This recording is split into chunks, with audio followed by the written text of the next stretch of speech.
খুব খারাপ হয়ে যাবে। এ বাবা, দুটো ঠ্যাংই মহারাজ খাবেন কেন? একটা আমাকে দিলে হয় না? এই গরিবের মুখছে। না, হয় না। ধুত্তরি, ভালো লাগে না। এ কি, গোপাল চলে গেল যে? আমরা তো ভাবলাম একটু গানের লড়াই খেলবো, হাসি মজা হবে। এত গোপালকে নিয়ে ভাববেন না মহারাজ, ও যেখানে খুশি যাক, আমি তো আছি।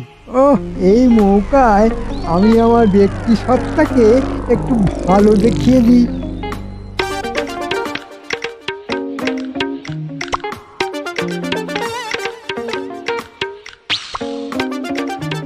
ও, মাংস রান্নার কি সুন্দর গন্ধ। ইলিশের তো কোনো গন্ধ পাচ্ছি না, মনে হচ্ছে এখনো ভাজা হয়নি। যাই একবার রান্নাঘরে ঢু মেরে আসি, দেখে আসি কি কি রান্না হয়েছে। ঠাকুর, ও রাধুনি ঠাকুর, রান্না হয়ে গেল নাকি? যা গন্ধ ছেড়েছে না। খাবার দিতে এখন অনেক দেরি আছে, তুমি এখন কেন এসেছো গোপাল? আরে নিজেকে আর স্থির রাখতে পারলাম না যে, গন্ধের টানে